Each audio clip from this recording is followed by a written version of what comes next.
Welcome back into the Sean podcast. It's me, Big Ush. It's that cat daddy over there. We're back round and round again because we persevere no matter what happens to our squads, our fantasy squads, or in the game in general. We always got to bring it to you no matter what happens. Unless, technology breaks down, then, we SOL. That's just the way it happens. Cat Daddy, what's on your mind? Yeah, you're right. Nothing's going to stop us. Except technology.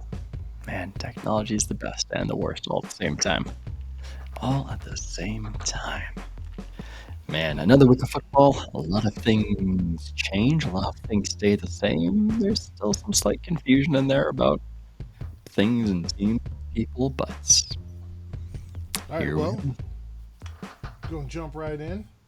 Cat Daddy, who has your offensive player of the year changed from last week to this week?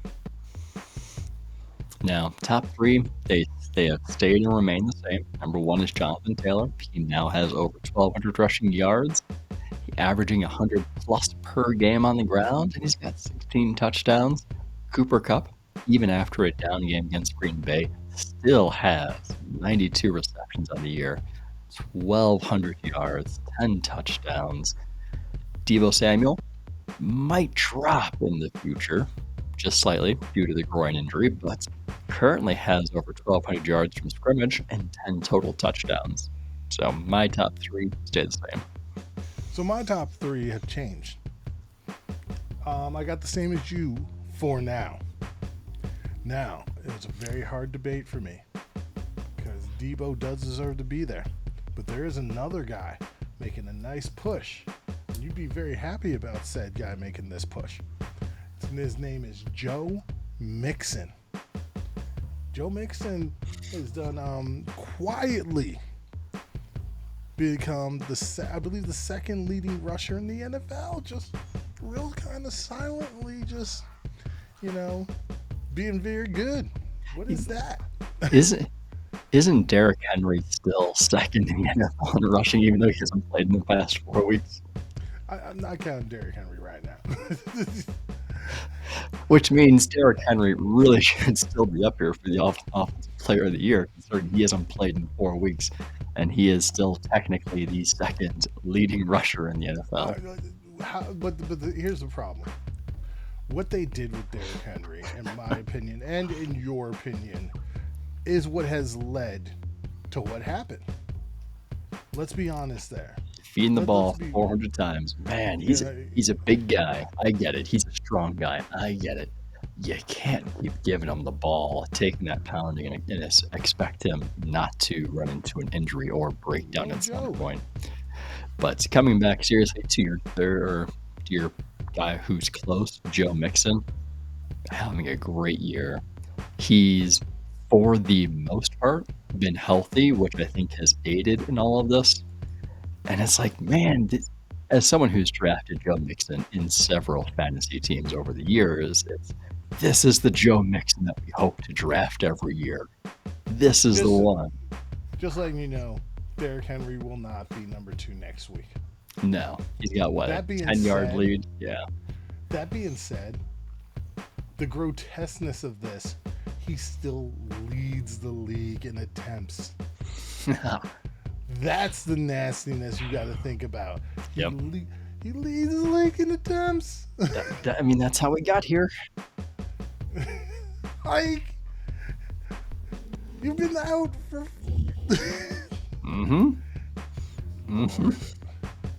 Okay, moving on.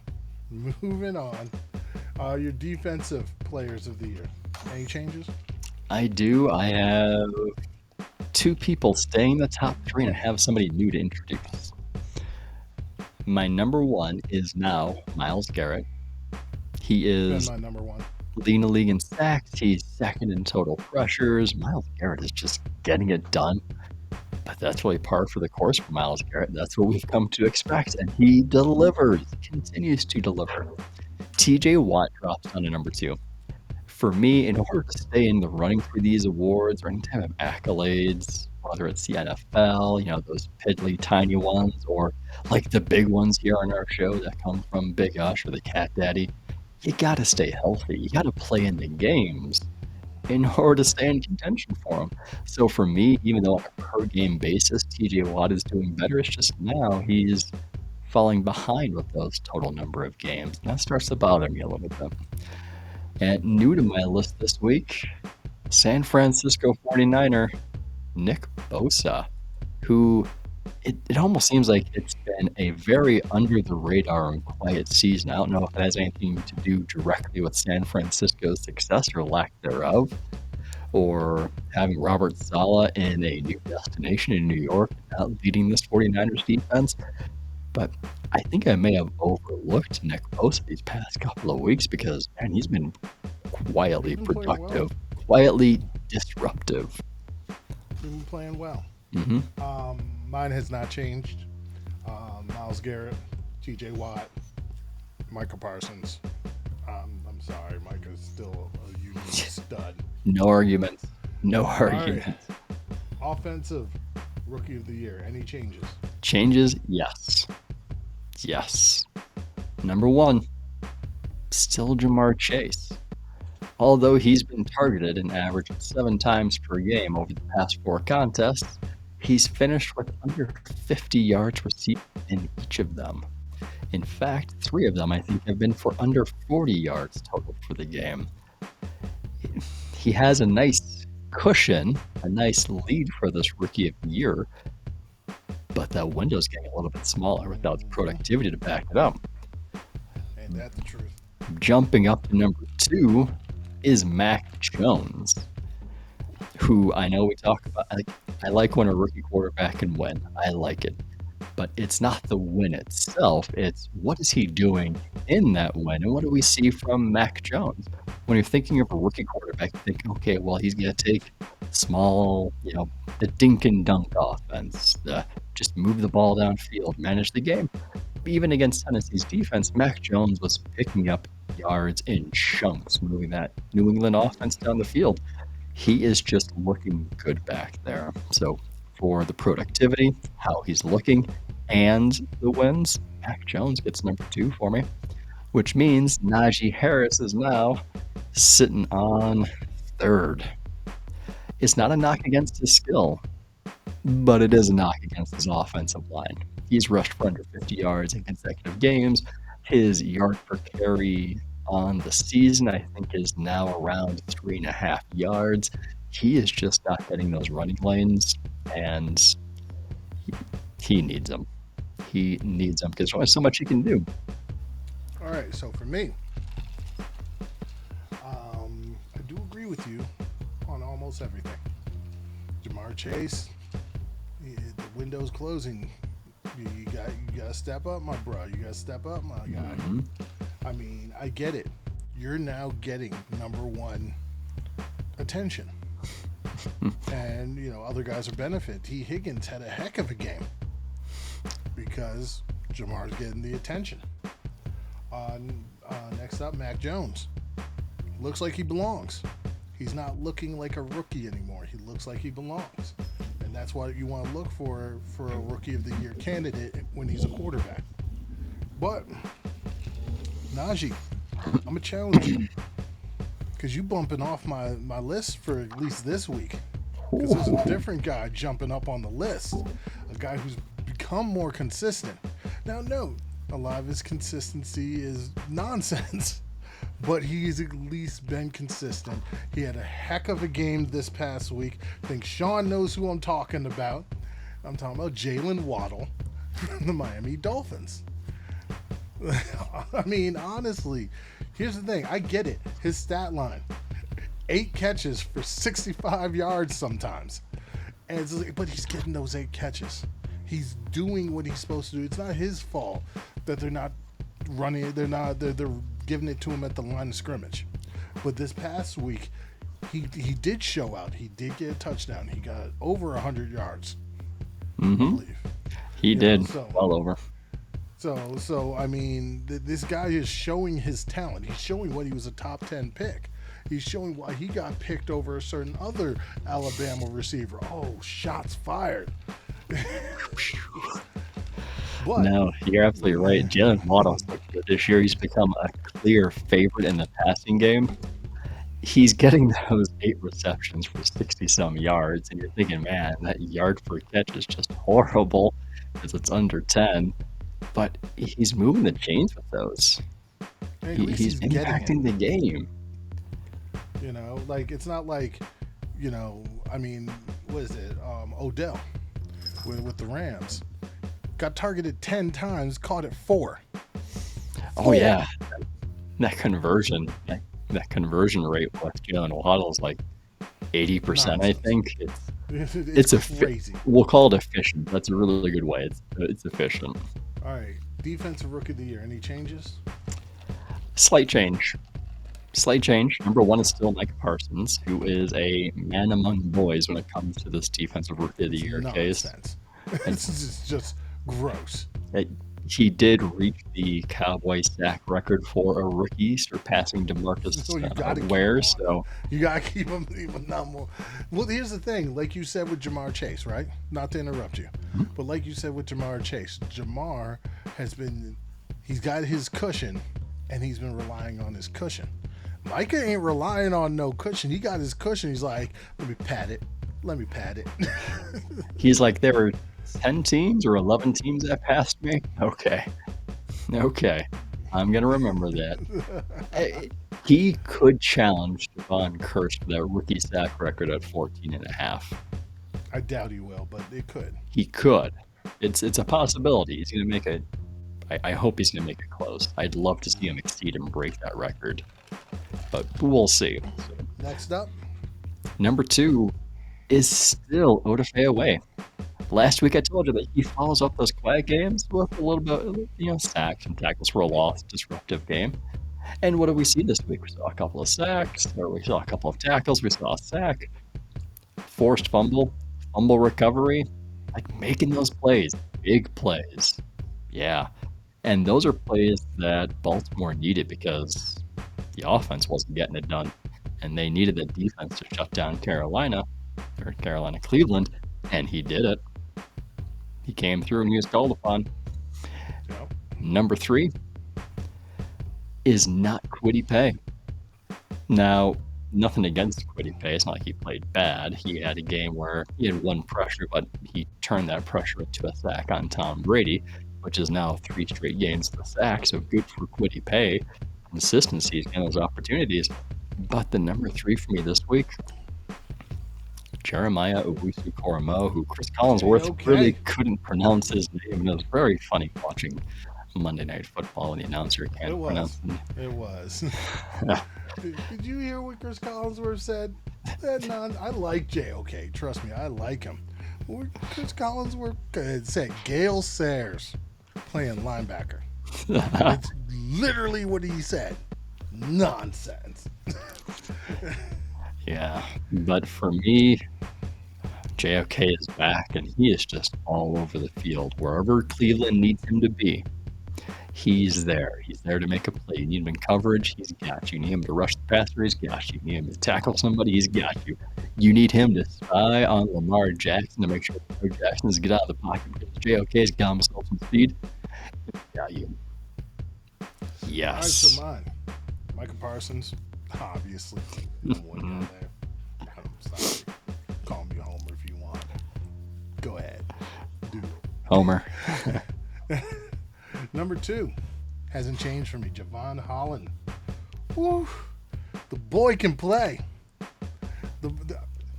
Is it a coincidence that Miami's defense all of a sudden got so much better when Javon Holland got put in the lineup over Jason McCourty? Is it a coincidence? I think it's not.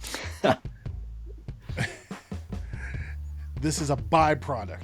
This rookie is so good that he's able to understand their playbook so well that this is what happens. Note, my 2 top guys, 2 players that Sean skipped last year in college. Just saying. Just saying. Yep.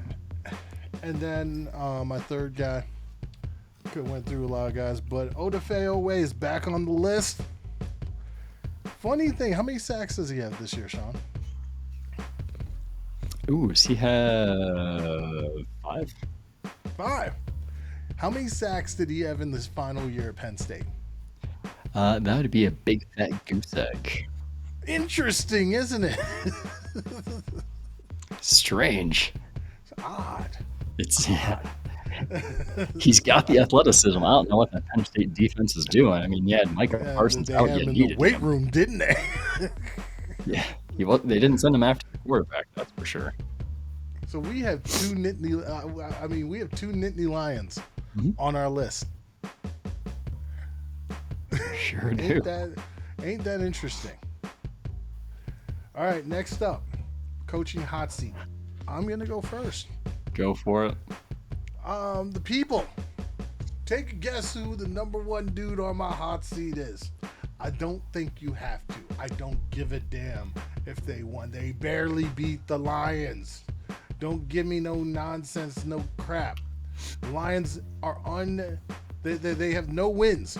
And the Bears probably wouldn't have beat them if their best player on offense didn't go down. Matt Nagy is still on the hot seat. Even with the quarterback he chose, they didn't look that good. So stop it. 2. We got a new number 2. Pete Carroll. Apparently it looks like, just like a guy who got fired last week in the name of Jason Garrett, the game has passed you by. Maybe you need to get up in the booth, get your stack of Bubblicious, sit up there in the booth and smack away, or go on like College Game Day or something. Bruh, you're wasting the best years of Russell Wilson's career. And then, I'm sorry, Joe Judge.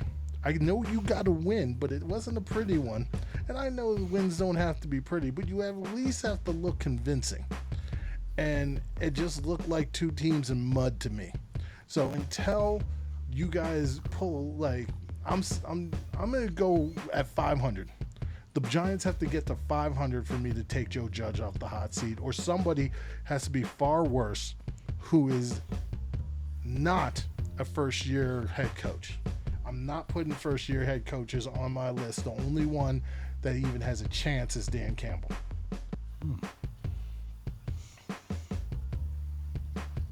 Go ahead, Sean. Number 1 for me, Matt Nagy. Fortunately for Nagy, the Bears articulate it appropriately. The Bears typically do not fire head coaches during the season.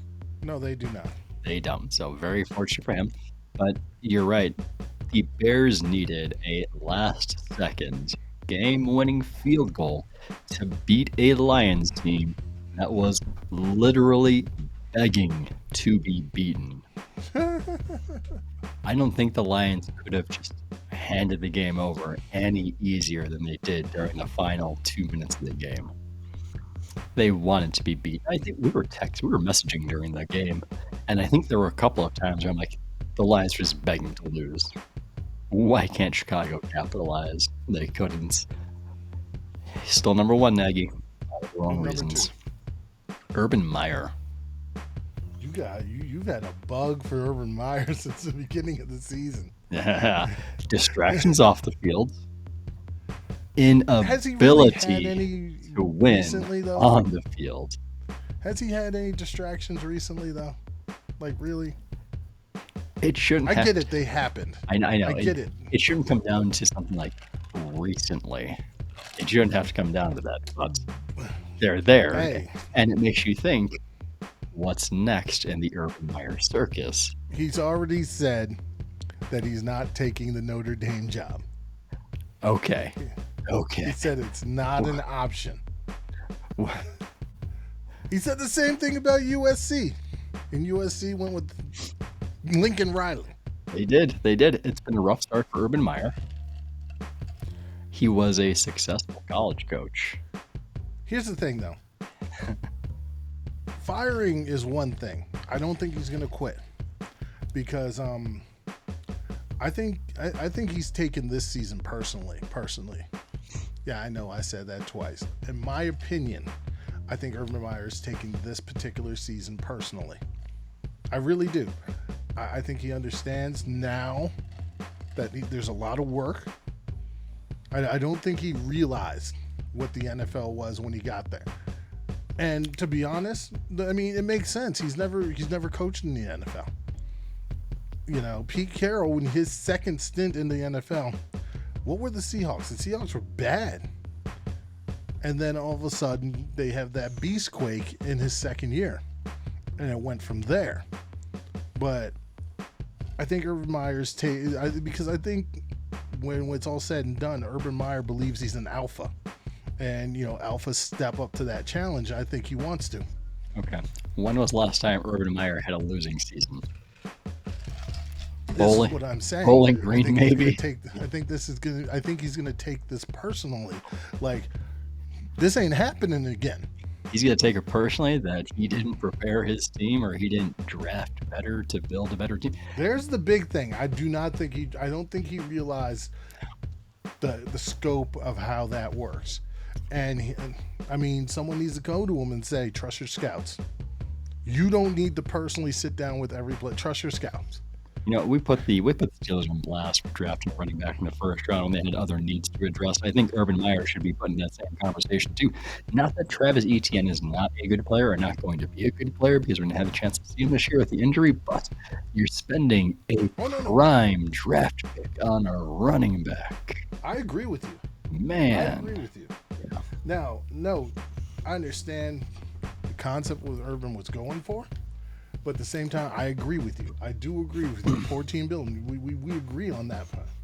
There's a lot of pieces you could have drafted there. But I'm moving on to number 3. I'm moving on. Because we could go on Urban Meyer all day. We could. Number 3, Carolina Panther, Matt Rule. I can't disagree with you here. David Tepper is a bold man. He made a bold hire with Matt Rule, saying that he could build the organization. The problem is, I think David Tepper may be wrong, and I think Matt Rule may be in over his head. I think Matt Rule is one of those guys who can connect with the younger crowd as far as college athletes, but I think the NFL game is just far over his head. Here's the thing. I actually disagree to a point. I think Matt Rule has not did a bad job in terms of the team. I think where the problem is Matt Rule and David Tepper have mismanaged the most important position in football, and that's where the grounds come.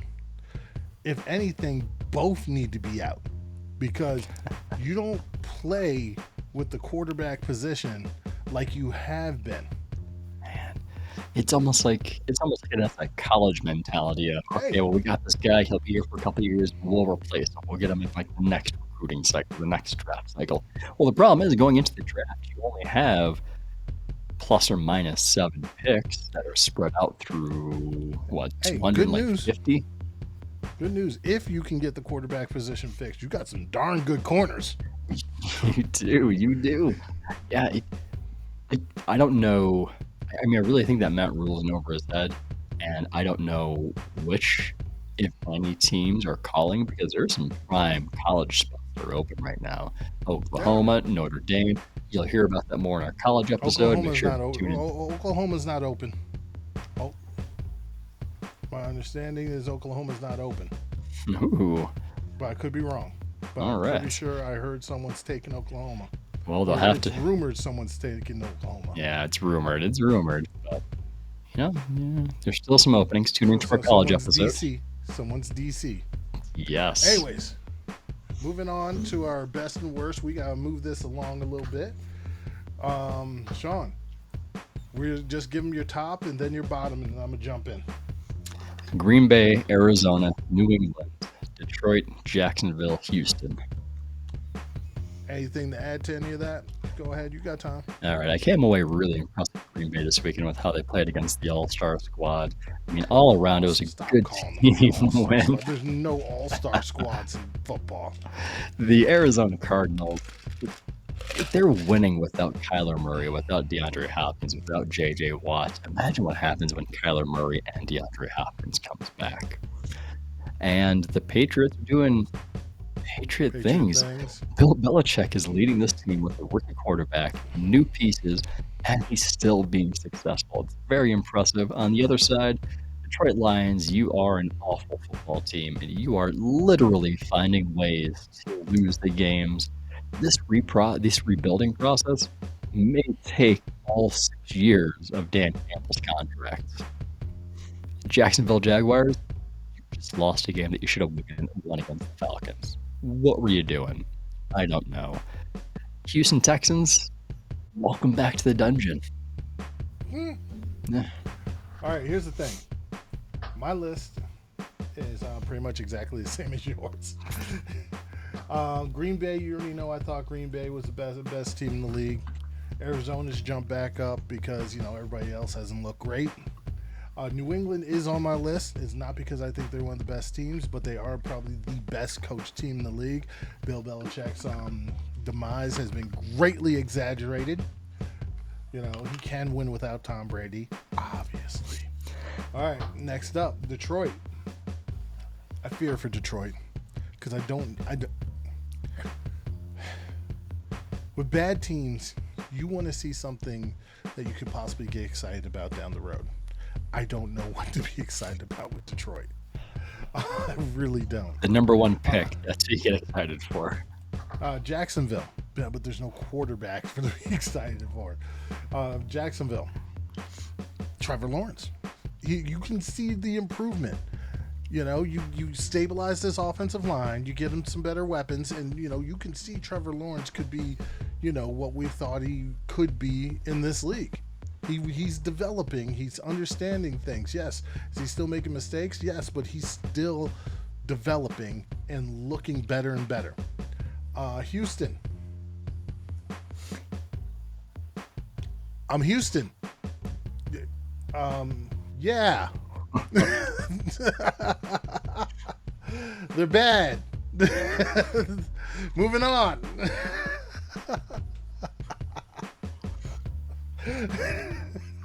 Yep. All right. Sorry. All right, moving on.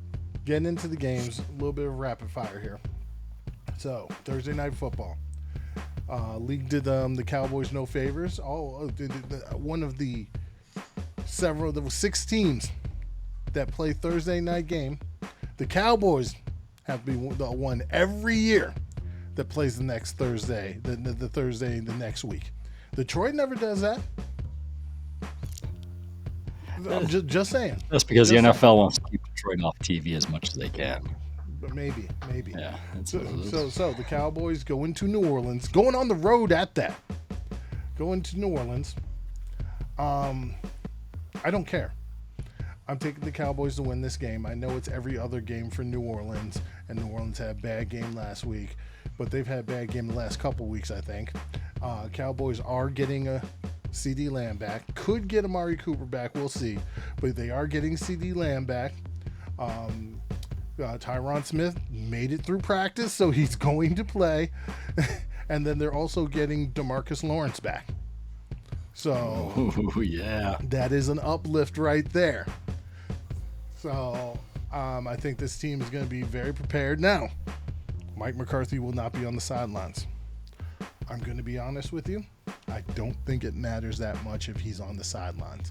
Mike McCarthy's whole job when he came to Dallas was instilling a culture, and I think he's done that. These Cowboys teams, there's only been one game where the Cowboys looked like they were out of it, and that was the Denver game. Even that Kansas City game, there were times where you're like, something, this team is not out of it. And that's the culture that Mike McCarthy has created. But come game day, Dan Quinn and Kellen Moore, I think, are more than capable of handling this situation. They've also got other guys that can handle it. The spread is 4.5. I think the Dallas should win this game. What do you think, Sean? I agree. Dallas should win. They're getting pieces back. They're going to become a stronger team because you're thinking the last couple of weeks, They've been without Cooper. They've been without Lamb. And you notice that the offense just isn't playing the same because Michael Gallup is not supposed to be a number one wide receiver. Getting at least CeeDee Lamb back is going to go a long way for this Dallas offense, regardless of how banged up Ezekiel Elliott is and whether they're going to limit his touches or not. On the other side, New Orleans has Alvin Kamara, Mark Ingram practicing at least in limited capacity so they could play in the game. They're missing a couple pieces on the offensive line. Ramczyk will not be in this game, sounds like. And it sounds like Armstead, their left tackle, may not be playing for this game either, which is a huge loss going against that Dallas front seven. And they don't even know who's going to be.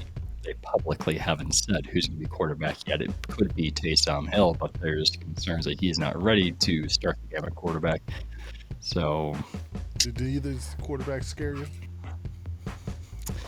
I think Hill makes things more interesting. Now, you said Michael Gallup not number one. I actually disagree with that. You watch that Raiders game late in the game. Michael Gallup came up. He had over 100 yards in that game, which is going to come help you out in fantasy. But enough of that. Moving on. The Bucs go into Atlanta, and the Bucs will smash Atlanta. Enough said. That's all I got. What you got? Tampa Bay. Moving on. Arizona going to Chicago. Isn't that their old stomping grounds? Yeah. And they're going to stomp right out of there with a win. Arizona. Justin Fields is supposed to return. He's coming back with a rib injury, and he really wasn't playing efficient and effective before that. I'm intrigued because I don't know if Arizona's going to have Kyler Murray this week or Colt McCoy. I'm giving the edge to the Cardinals either way, just because Matt Nagy's going to screw something up. I'm positive of it. I'm sorry, that defense versus that Bears offensive line? No, thank you. Oh, man, it's not going to be quite as bad as the Cleveland game earlier in the year, but it's not going to be pretty. All right, next up, we have the Chargers traveling to Cincinnati. Guess who I got winning this game, Sean? Ooh, I got the Chargers winning this game. Who do you got? I got Cincinnati.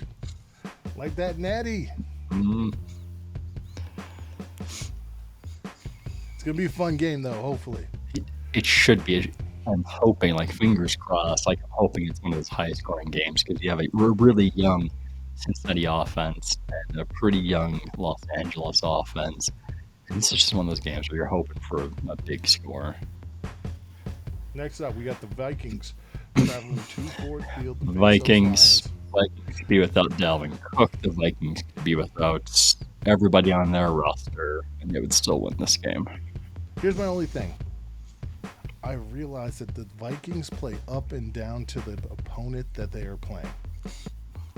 So we're thinking trap game. I'm just thinking they're going to play down to their competition. That's what they do. All right. Next up, we got those Giants coming off a big win going into Miami to face the Miami Dolphins. Guess what? Miami's going to win. Waddle's going to waddle. Miami's going to win. I don't think Daniel Jones is playing this game. New York hasn't looked very good or inspiring at any other point. So Miami defense has been the defense is looking good. The offense is on right track. Brian Flores finally got tired of listening to me bash him and have him on my hot seat. He's like, you know what? I gotta do something to get off this hot seat. Let's start winning, guys. That's our sole motivation. It's kind of odd. Someone on this pod said that Miami was going to get better when they got their quarterback back, and their quarterback would be Tua, not Deshaun. What happened? Tua comes back in that one game, and all of a sudden they start winning. I wonder. Anyways, the Eagles go to East Rutherford to face the Jets. Eagles coming off a loss. Jets coming off a win. Eagles win this game.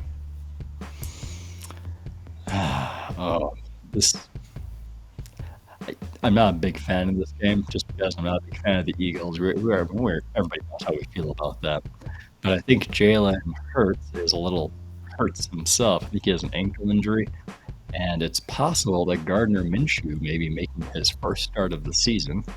Jesus. I know. Going against Zach Wilson, who they may have Corey Davis back. He was expected to play this past weekend. Didn't end up going.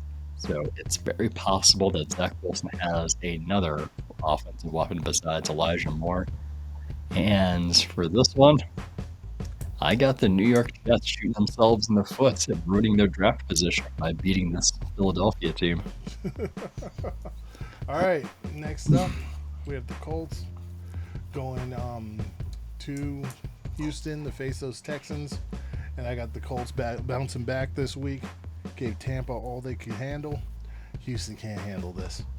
No, if Jonathan Taylor doesn't run for 150 and 2 touchdowns, it's a bust. Next up, we got the Washington football team traveling to Las Vegas. This is a game Las Vegas would normally lose, but I got them winning it. Yeah, Washington, they look like something against Seattle. That Raiders defense is better than you think it is. It is. I do have the Raiders getting another win here. So I do have the Raiders above the team. All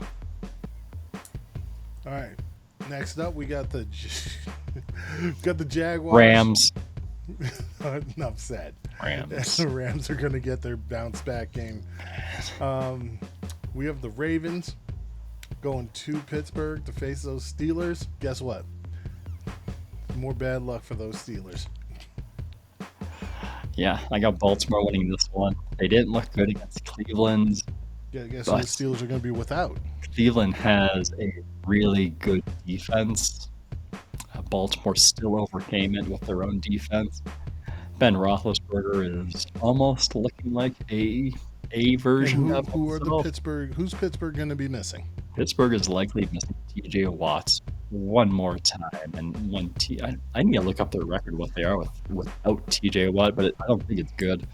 All right, next up, we have San Francisco traveling to Seattle. You remember when Seattle used to be a tough place to play? The 12th man and all that stuff. Man, I remember the NFC Championship game with Green Bay traveling up to Seattle. Brandon Bostic botching the onside kick because he couldn't understand how do I block and let Jordy Nelson catch this ball so we can go to the Super Bowl. Still haunts me to this day. I wake up in sweats sometimes, just night terrors from that one. Yeah, well, Dez caught it. Anyways. Who you got in this game, Sean? I got the Niners. At some point, Seattle's going to win again. But not this week. But San Francisco's without Fred Warner, Drake Greenlaw's out, Deebo Samuel's out. Do you know Deebo's out? Yeah. And they do have George Kittle still. Yeah, they have George Kittle back. They have Brandon Ayuk taking up that number 1 role. They have a killer run game with Elijah Mitchell right now. Who's that number 15 who was scoring all the touchdowns in that game? Michael Crabtree? Wait, who? They had number 15 on the 49ers last week was scoring a bunch of touchdowns. That's all I know. I'm still taking the 49ers. You can take the Seahawks all you want. Man. You know you're not taking the Seahawks. Say the Niners and move on. Niners, move on. Oh. Next up is an interesting game. We have the Broncos traveling to Kansas City to face the Chiefs. I am taking the Chiefs, but I think this 10-point line is gross. Yeah, I'm going straight up going Kansas City. Their defense is looking a lot better. I think Denver's going to have a really tough time on the road against Kansas City. All right, next up, we have the New England Patriots traveling to Buffalo to face those Bills. And guess what? Who am I picking, Sean? I'm picking the Patriots. I'm picking the Patriots. You know that. I don't believe in Buffalo. I believe Belichick is back. Scary as it is, I also think Belichick is back. And it's bad news from the AFC East. You guys had your chance last year. All right, that's all she wrote for the picks this week. Any extra thoughts for anything, Sean? Yeah, words of wisdom. If you your team, if you want your team to play better, just send me a message. Let me know. I'll put them on my hot seat. I'll put them on my bottom 3. They can use it as a stepping stone to turn their season around and start playing better, unless you're the Chicago Bears and Matt Nagy, because you really have no chance. I'm sorry. Hold on. You want them to send you a message. Where would they send you a message at? The Cat Daddy. Instagram, Twitter. Pretty sure that's all. Jazz. Yeah. The Cat Daddy. All right. I mean, if you want to get at me, it's Ush Elliott. Same thing. Instagram, Twitter by me. You know, he's the important one.